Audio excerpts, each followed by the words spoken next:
program itu bisa tercapai semua.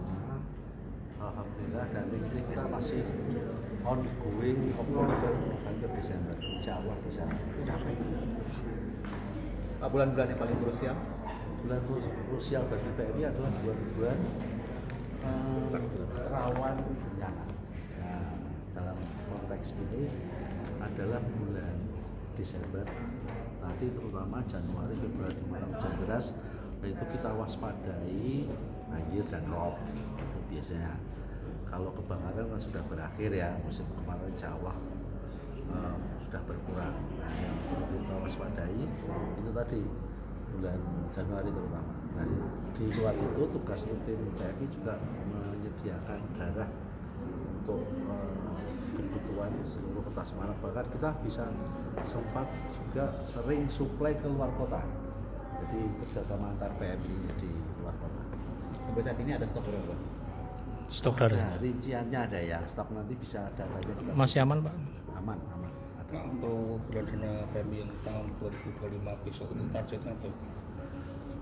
Sekarang kalau bulan dana kita nggak pakai, targetnya adalah partisipasi, bukan jumlah lagi. Jadi kita mengharapkan adalah kesukarelaan. Jadi bukan target jumlah harus dapat sekian, tapi hanya ini ya, hanya partisipasi kalau bisa diperluas semua besar masyarakat. Bagaimana namanya itu for lifestyle gitu?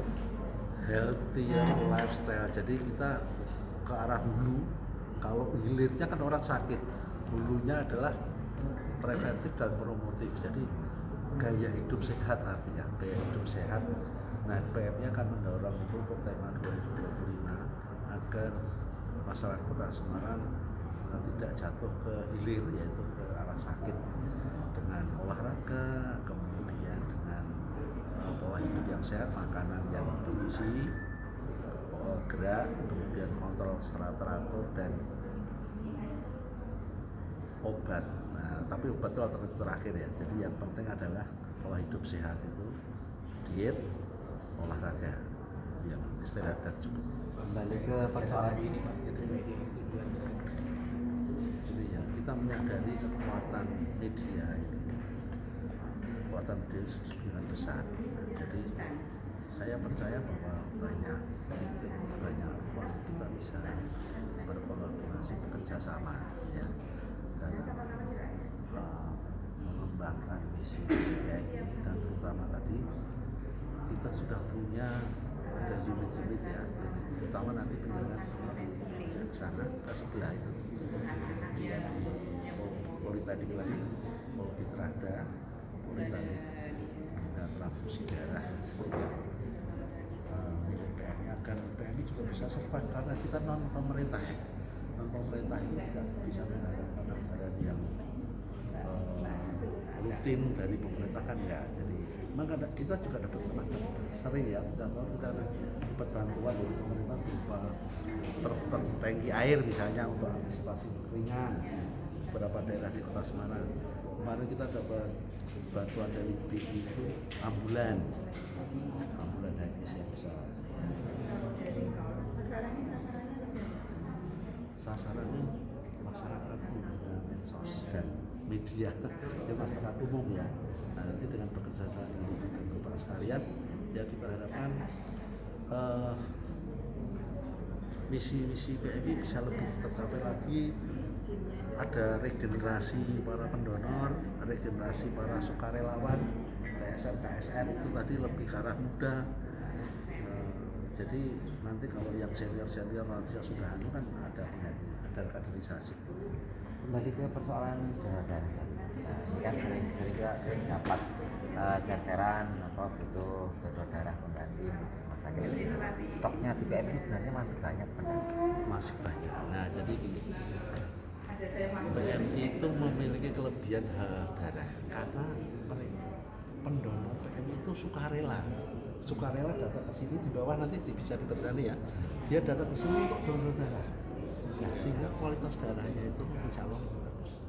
Nah, kalau donor pengganti biasanya maaf ya, itu mungkin di rumah sakit atau di unit fasilitas pelayanan kesehatan itu keluarganya, dia sebenarnya bukan pendonor tapi harus mendonorkan darahnya. Nah, padahal stok di PMI cukup, dan kita di situs di PMI di website itu terus diupdate tiap hari ya, ketersediaan A berapa, O berapa, B berapa, AB berapa. Kalau kapasitas freezer room di bawah Ada angkanya sih cukup, namanya cukup, nanti bisa dilihat di bawah. Ini kan memasuki musim hujan ya Pak. Nah. Ini sudah mau diantisipasi. Betul, itu tadi maksud kalau di pancaroba ini kita waspadai penyakit-penyakit yang karena PMI itu kan kemanusiaan, kebencanaan dan kerawanan, dan kita tidak bisa kemanusiaan dalam arti yang luas tidak lepas kesehatan, bukan concern kita, bukan core business kita, tapi kita tidak bisa lepas itu. Nah, pancaroba ini penyakit-penyakit yang berhubungan dengan pancaroba, tapi concern kita terutama adalah musim hujan, banjir yang bersama dengan rob antisipasinya. Kita betul ini kita sudah persiapkan perahu karet, kemudian dapur umum, nanti di sebelah di markas bisa dilihat. kalau kaitannya dengan apa masih berkaitan dengan apa kebencanaan ya Pak, sibat atau relawan PMI yang ada di kecamatan itu Ya, untuk kecamatan semua sudah punya sibat, TSR, KSR, tetapi untuk kelurahan belum semua siap ya. Ini kita sedang mengembangkan, karena kalau dan ini bekerja sama dengan BPBD ya, Badan Penanggulangan Bencana Daerah, untuk supaya di kelurahan itu mereka juga punya ketahanan, resilience ya, resilient village, ketahanan desa yang tetap nanti akan dibantu dari PMI, dari semua TNI, Polri, biasanya kita kerjasama sama bahkan provinsi, pemerintah kota jelas. Nah, kita mengembangkan area-area yang belum, yang masih kosong, yang belum terjamah, karena kan ini terlalu bencana adalah kepedulian kita semua, tidak bisa pemerintah saja atau TNI Polri saja. masih berkaitan dengan bencana kan ada siklusnya dari pra sampai pasca Pak. Yang untuk kegiatan pra Untuk pra bencana dengan sibat, dengan kemudian kita punya relawan itu banyak ya. Itu kita sering juga mengadakan penyuluhan tentang potensi risiko bencana. Misalnya potensi rawan longsor, mulai dari struktur tanahnya, kemudian mulai dari tanda-tanda longsor, kemudian untuk banjir, kalau banjir itu terus terang banjir yang bersama dengan rob kita terbatas untuk pra bencana besar, paling hanya kewaspadaan saja, karena menyangkut saluran ya itu fisik ya, kita enggak. Jadi sosialisasi tentang pencegahan kesiapan menghadapi bencana. termasuk untuk yang KLB Pak. Kejadian luar biasa. Wabah. KLB yang penyakit atau non penyakit? Wabah. Nah, penyakit itu memang concernnya dinas kesehatan ya. Kita sifatnya mensupport saja apabila diperlukan. Jadi misalnya, nah ini kita perlu bantuan ambulannya, mobil jenazah atau apa-apa yang relawan, nah itu kita siap. Untuk seperti yang persiapan biasanya kan musim penghujan identiknya dengan seniman berdarah. Ada enggak? Secara spesifik tidak ada, karena itu bukan core bisnis kita ya. Itu kan kesehatan ya. Nah, yang bantu apabila Berarti pemantauan juga itu. Iya. Oh enggak, kita ini sekarang ini sedang ada program sosialisasi ke kelurahan-kelurahan, termasuk salah satunya penyuluhan demam berdarah. Oh, Ya, gitu. Supporting lah. Hah? PMI ikut supporting. Iya. Boleh kembali ke awalnya tentang influencer tadi boleh dilihat. Nah, ini tuh ada berapa influencer dan juga youtuber yang diundang? Ini sebenarnya kalau yang khusus hari ini DSD itu adalah media yang apa? Media mainstream ya, cetak dan elektronik. nanti kita juga akan mengumumkan khusus influencer, youtuber, Instagram, apa, selebgram, TikTok. tiktoker, terus Twitter apa X sebutannya? sekarang, X Hah? sekarang, akun X, Akun X. Akun- sekarang enggak. ganti. Kalau penggiatnya namanya apa? Ada nggak? Nggak ada. Penggiat. Medsos. Ya pegiat medsos lah. Saya penggiat medsos. Terus berarti ini kan merupakan urgensi dari PMI sendiri untuk menjamah teman-teman Gen Z dan juga gen-gen lainnya. Iya. Nah, terus sebetulnya apakah memang ada penurunan atau ketidak berminatan teman-teman yang di Gen Z selain di milenial untuk melakukan donor darah? Gini ya, kan kita pengen kaderisasi donor.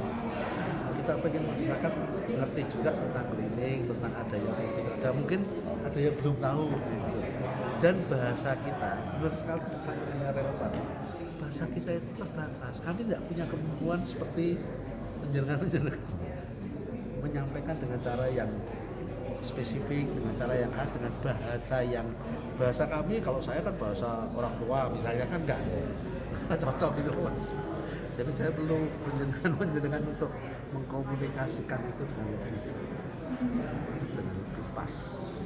Kalau misalkan prosentasenya dari Gen Z sendiri dan juga gen milenial itu ada perbandingan yang cukup signifikan nggak Pak untuk Iya, untuk pendonor sukarela, untuk sosialisasi individu terutama pendonor sukarela itu masih yang maaf ya senior yang usia 30 apa itu masih terbatas kan. Yang banyak itu maaf sudah 60 tahun Pak. Maaf ya, kualitas darahnya akan berubah. Iya. Ya barang sudah dipakai 60 tahun seperti apa? Seperti saya ini donor sudah nggak boleh mas. Nggak boleh.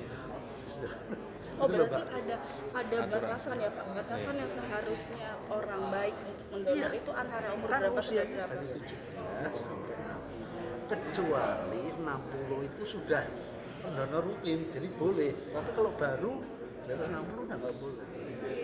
Bukan nggak boleh ya, apa? Kualifikasi. Iya, iya. Mungkin bisa mempengaruhi kesehatannya juga dan Berarti saya boleh menyimpulkan bahwa ini adalah salah satu upaya untuk menggait kaum Gen Z dari kaum absolutely betul.